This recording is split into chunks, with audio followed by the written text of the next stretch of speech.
Station 2. Jésus est chargé de sa croix.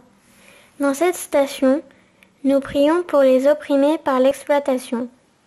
Si l'on pouvait se faire une idée des conditions réelles de cette humanité, un scénario dominé par l'exploitation apparaîtrait. Les exploités sont les hommes et les femmes, la terre est exploitée. Au lieu d'aller vers le bien commun, l'homme charge une croix sur les épaules de son frère, une croix qui n'est pas la sienne et qu'il porte souvent, contraint par la précarité de sa vie.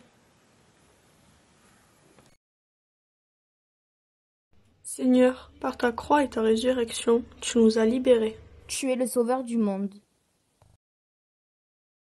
Père, ta volonté est ce que je veux faire ici.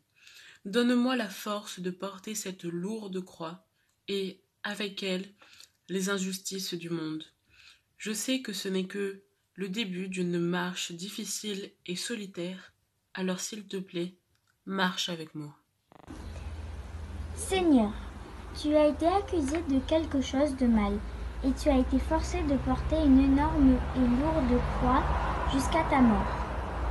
Combien de fois suis-je accusé de choses que je n'ai pas faites ou qui n'étaient pas de ma faute? Comment dois-je faire face à des choses qui ne sont pas justes? Jésus, aide-moi à être aussi courageux et courageuse que tu l'es.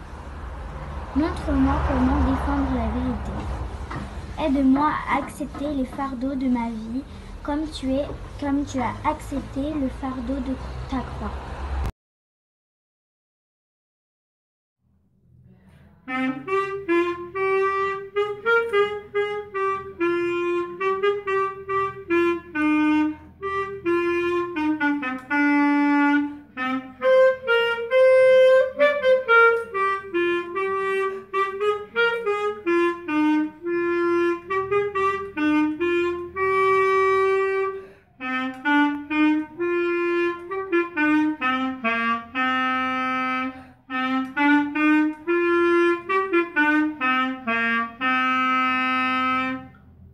Du livre de l'Exode.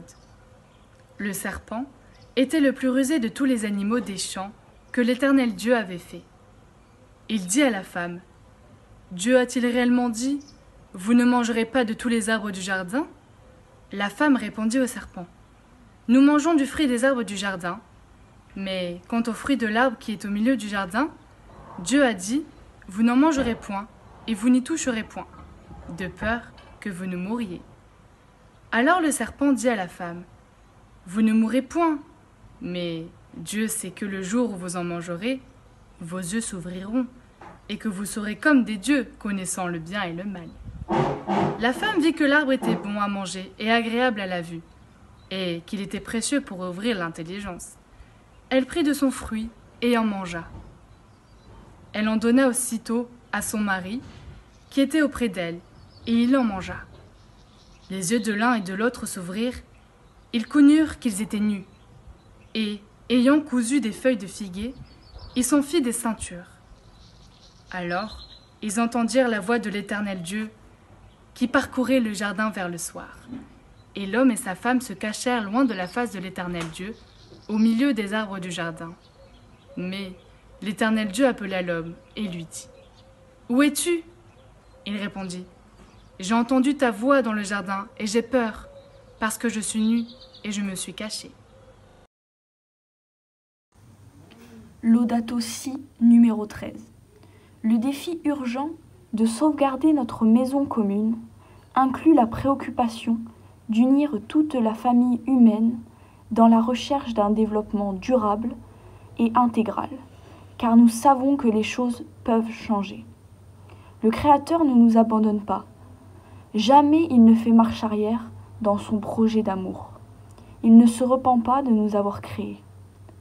L'humanité possède encore la capacité de collaborer pour construire notre maison commune.